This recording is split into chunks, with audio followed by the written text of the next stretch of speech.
la dignité, le respect de la parole. Parce que nous estimons que nous n'avons pas la même morale que les autres. Entre le riche et le pauvre, il n'y a pas la même morale. La Bible, le Coran, ne peut pas servir de la même manière celui qui exploite le peuple et celui qui est exploité. Il faudrait alors qu'il y ait 2 éditions de la Bible et 2 éditions du Coran.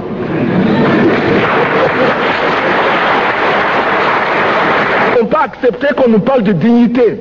Nous ne pouvons pas accepter que l'on nous parle de mérite de ceux qui payent et de perte de confiance vis-à-vis de ceux qui ne paieraient pas.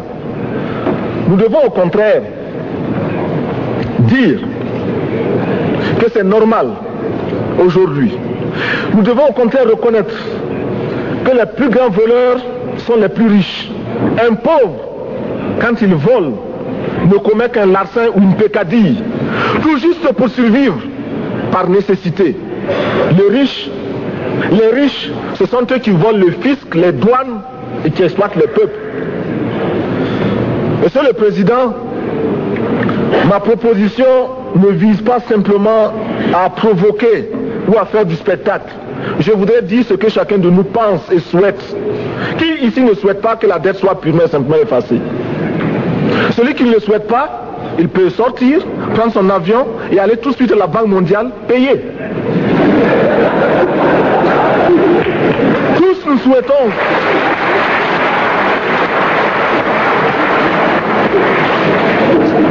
ma proposition n'est pas non plus, je ne voudrais pas que l'on prenne la proposition du Burkina Faso comme celle qui viendrait de la part de jeunes sans maturité, sans expérience. Je ne voudrais pas non plus que l'on pense qu'il n'y a que les révolutionnaires à parler de cette façon. Je voudrais que l'on admette que c'est simplement l'objectivité et l'obligation. Et je peux citer dans les exemples de ceux qui ont dit de ne pas payer la dette, des révolutionnaires comme des non-révolutionnaires, des jeunes comme des vieux. Je citerai par exemple, Fidel Castro a déjà dit de ne pas payer. Il n'a pas mon âge, même s'il est révolutionnaire. Mais je pourrais citer également François Mitterrand, qui a dit que les pays africains ne peuvent pas payer, les pays pauvres ne peuvent pas. Je pourrais citer Madame le Premier ministre. Je ne connais pas son âge et je m'en voudrais de le lui demander. Mais c'est un exemple. Je voudrais citer également le président Félix Houphouët-Boigny. Il n'a pas mon âge. Cependant, il a déclaré officiellement, publiquement, qu'au moins pour ce qui concerne son pays, la Côte d'Ivoire ne peut pas payer. Or, la Côte d'Ivoire est classée parmi les pays les plus aisés d'Afrique, au moins d'Afrique francophone. C'est pourquoi d'ailleurs il est normal qu'elle paye plus en contribution ici. Mais, Monsieur le Président, ce n'est donc pas de la provocation. Je voudrais que très sagement, vous nous offriez des solutions. Je voudrais que notre conférence adopte la nécessité de dire clairement que nous ne pouvons pas payer la dette. Non pas dans un esprit belliqueux, belliciste. Ceci pour éviter que nous n'allions individuellement nous faire assassiner. Si le Burkina Faso tout seul refuse de payer la dette, je ne serai pas là à la prochaine conférence. Par contre, avec le soutien de tous, dont j'ai besoin,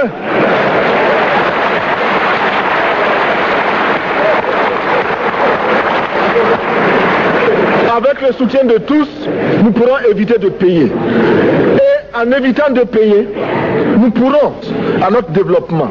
Et je voudrais terminer en disant, chaque fois qu'un pays africain achète une arme, c'est contre un Africain. Ce n'est pas contre un Européen. Ce n'est pas contre un Asiatique. C'est contre un Africain.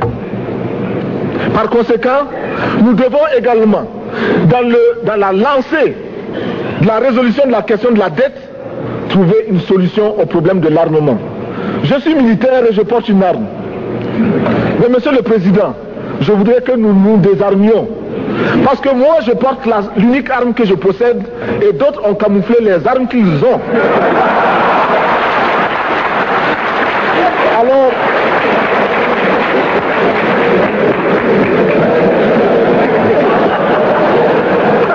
Alors, chers frères, avec le soutien de tous, nous pourrons faire la paix chez nous. Nous pourrons également utiliser ces immenses potentialités pour développer l'Afrique, parce que notre sous-sol sont riches. Nous avons suffisamment de bras et nous avons un marché immense, très vaste, du nord au sud, de l'est à l'ouest. Nous avons suffisamment de capacités intellectuelles pour créer, ou tout au moins prendre la technologie et la science partout où nous pourrons les trouver. Monsieur le Président, faisons en sorte que nous mettions au point ce front uni d'Addis Abeba contre la dette. Faisons en sorte que ce soit à partir d'Addis Abeba que nous décidions de limiter la course aux armements entre pays faibles et pauvres. Les gourdins et les coutelas que nous achetons sont inutiles. Faisons en sorte également que le marché africain soit le marché des Africains. Produire en Afrique, transformer en Afrique et consommer en Afrique. Produisons ce dont nous avons besoin et consommons ce que nous produisons au lieu d'importer. Le Burkina Faso est venu vous exposer ici la cotonnade produite au Burkina Faso, tissée au Burkina Faso, cousue au Burkina Faso pour habiller les Burkinabés. Ma délégation et moi-même, nous sommes habillés par nos tisserands, nos paysans. Il n'y a pas un seul fil qui vienne de l'Europe ou de l'Amérique. Je ne fais pas un défilé de mode, mais je voudrais simplement dire que nous devons accepter de vivre africain. C'est la seule façon de vivre libre et de vivre digne. Je vous remercie, Monsieur le Président. La patrie ou la mort, nous vaincrons.